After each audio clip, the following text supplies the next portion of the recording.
नमस्कार, आदाब, सत श्री अकाल, जय भीम, जोहार। मेरा नाम है नवीन कुमार।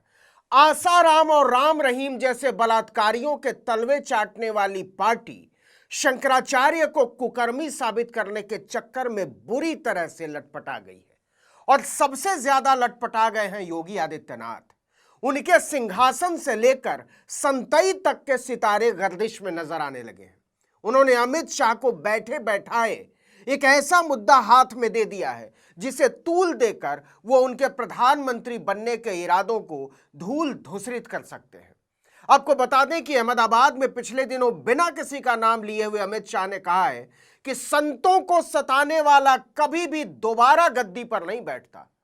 तो वो किसकी बात कर रहे थे और किसको बता रहे थे कि वो संत हैं और किसको बता रहे थे कि संत को सताया जा रहा था? योगी आदित्यनाथ तो अविमुक्तेश्वरानंद को विधर्मी और कुकर्मी दोनों साबित करने पर आमादा है। लेकिन क्या यह इतना आसान होगा? इसे ऐसे समझिए कि बाल यौनाचार केस में शंकराचार्य स्वामी अविमुक्तेश्वरानंद की गिरफ्तारी अब लगभग तय हो चुकी है।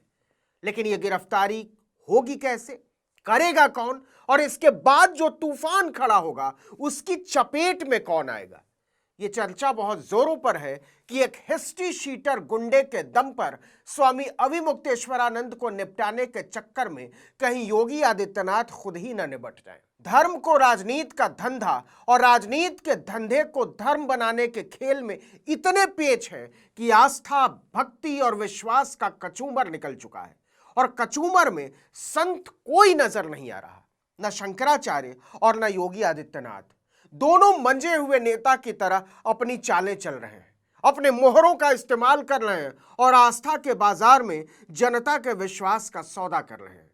इस बीच शंकराचार्य स्वामी अविमुक्तेश्वरानंद के खिलाफ बाल यौन उत्पीड़न मामले में बच्चों की मेडिकल रिपोर्ट भी आ गई है। पुलिस ने 25 फरवरी को पीड़ित नाबालिगों का मेडिकल परीक्षण कराया था। 2 डॉक्टरों के पैनल ने प्रयागराज के सरकारी अस्पताल में मेडिकल टेस्ट किया। डॉक्टरों ने अपनी रिपोर्ट बंद लिफाफे में जांच अधिकारी को सौंप दी। उसे 27 फरवरी को कोर्ट में पेश किया जाएगा। लेकिन इसी बीच पुलिस सूत्रों के हवाले से खबर चलाई जाने लगी कि मेडिकल रिपोर्ट में बच्चों के साथ दुष्कर्म की पुष्टि हो गई है। शंकराचार्य पर केस दर्ज कराने वाले आशुतोष महाराज ने भी बिना मेडिकल रिपोर्ट के कोर्ट में पेश हुए ही बता दिया कि मेडिकल में बटुकों से कुकर्म की पुष्टि हो गई है, न्याय होगा जल्दी। अब देखिए कि अपने आप को बच्चों का अभिभावक बताने वाला आशुतोष महाराज अपने आप में एक पहुंचा हुआ गुंडा मवाली लफंगा है। उसका असली नाम आशुतोष पांडे है। वह उत्तर प्रदेश के शामली जिले के कांधला में पैदा हुआ था और दलितों, पिछड़ों, आदिवासियों और यहां तक कि ब्राह्मणों की भी कई उपजातियों से नफरत करने वाले अकल के अंधे रामभद्राचार्य का चेला है। रामभद्राचार्य और अविमुक्तेश्वरानंद में 36 नहीं 72 का आंकड़ा है। तो आध्यात्म के गोरख धंधे में उतरने से पहले आशुतोष पांडे पर्याप्त यश कमा चुका था। उसके खिलाफ अभी तक मात्र 21 आपराधिक मुकदमे दर्ज होने की बात सामने आ चुकी है, जिनमें उत्तर प्रदेश गो हत्या रोकथाम अधिनियम, गैंगस्टर एक्ट, आईटी एक्ट, धोखाधड़ी, हमला, बलात्कार और आपराधिक धमकी जैसे निहायत आध्यात्मिक प्रकृति के आरोप शामिल हैं। हालांकि कुछ स्रोतों में आशुतोष पांडे के खिलाफ मुकदमों की संख्या 27 से अधिक बताई गई है। इनमें से कई मामलों में चार्जशीट भी दाखिल की गई है और अगर आरोप सही पाए गए तो पर्याप्त लंबा नपेगा। लेकिन फिलहाल वो योगी आदित्यनाथ का मोहरा बना फिर रहा है, जो खुद ही छिनैती, भड़ैती और फिरौती जैसे 2 दर्जन मामलों में फंसा हुआ है। वो चौड़े से अदालतों में कान से फोन चिपकाए घूमता है। जो पुलिस वाले हथकड़ी लिए उसके लिए घूमते थे वो सलाम ठोकते हैं आजकल, और वो सनातन और सदाचार पर इंटरव्यू देता फिरता है। और ये सब किस लिए? ताकि योगी आदित्यनाथ को लेकर हमलावर अविमुक्तेश्वरानंद को सबक सिखाया जा सके। हैरानी की बात तो यह है कि एक टीवी चैनल ने एक पीड़ित बटुक का इंटरव्यू भी कर डाला, जबकि वो नाबालिग है और पॉक्सो एक्ट के तहत उसकी पहचान किसी भी तरह से जाहिर नहीं की जा सकती। उसने इंटरव्यू में दावा किया कि मैं अध्ययन के लिए गया था, तभी मेरा शोषण किया गया। हमारे साथ और भी बच्चे थे, उनका भी शोषण किया गया।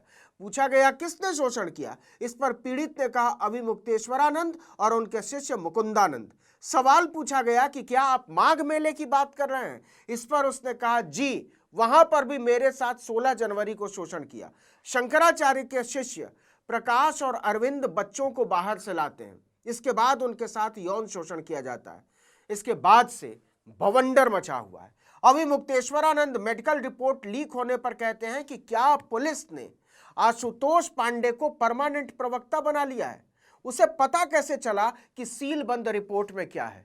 इतना ही नहीं, शंकराचार्य ने बच्चे का इंटरव्यू करने वाले चैनल को भी कटघरे में खड़ा कर दिया है कि एपस्टीन फाइल की खबरों को दबाने के लिए जनता को शंकराचार्य की कहानी देखने में लगा दिया गया है।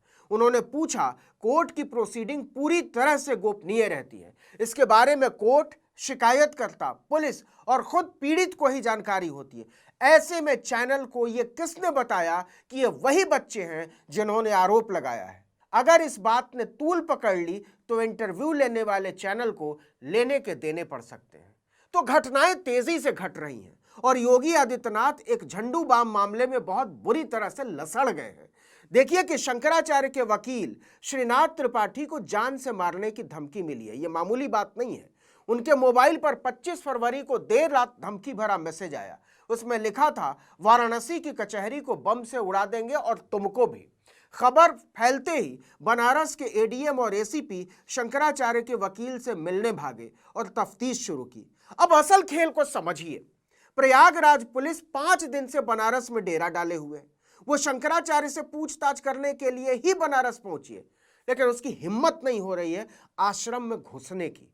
अभी मुक्तेश्वरानंद साफ कह चुके हैं कि वो यहीं पर हैं, कहीं नहीं जा रहे हैं।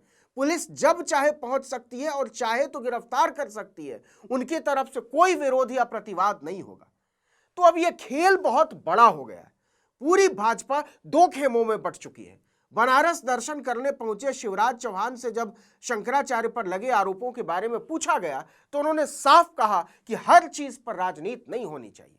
उत्तर प्रदेश के दोनों उप मुख्यमंत्री ब्रजेश पाठक और केशव प्रसाद मौर्य शंकराचार्य को प्रताड़ित किए जाने के खिलाफ कई बार बयान दे चुके हैं। केशव प्रसाद मौर्य तो शंकराचार्य को भगवान शंकराचार्य बता चुके हैं। लेकिन योगी आदित्यनाथ के लिए खतरे की घंटी है गृह मंत्री अमित शाह का बयान। गांधीनगर में उन्होंने बयान दिया कि सनातन का अपमान करने वाले दोबारा सत्ता में नहीं आते। सवाल उठा कि सनातन का अपमान कर कौन रहा है, योगी आदित्यनाथ या अभी मुक्तेश्वरानंद? इसके 2 जवाब हो सकते हैं, लेकिन दोबारा सत्ता में न आने की बात से साफ हो जाता है कि वो योगी आदित्यनाथ की तरफ इशारा कर रहे हैं। जाहिर है अमित शाह अभी मुक्तेश्वरानंद के अपमान और प्रताड़ना को सनातन का अपमान बता रहे हैं और ऐसा करने वाले के सत्ता में फिर से न लौटने की चेतावनी दे रहे हैं। तो दिखाई दे रहा है कि शंकराचार्य से जंग छिड़ना योगी आदित्यनाथ के लिए गले की फांस बन चुका है। लेकिन अब इस लड़ाई में वो जहां तक पहुंच चुके हैं वहां इसे न निगल सकते हैं और न उगल सकते हैं। लेकिन अगर कहीं शंकराचार्य इस मामले में बेदाग निकल गए तो योगी का तो जो होगा सो होगा, भाजपा को लेने के देने पड़ जाएंगे। इस वीडियो में इतना ही, लेकिन अगर आपने आर्टिकल 19 इंडिया को अब तक सब्सक्राइब नहीं किया तो फौरन कर दीजिए, बेल आइकॉन दबाइए, घंटी जैसी आकृति लाइक कीजिए और कमेंट करके बताइए हमारा वीडियो आपको कैसा लगा। हमारा ट्विटर हैंडल है article19_India और मेरा ट्विटर हैंडल है नवीन जर्नलिस्ट। नमस्कार।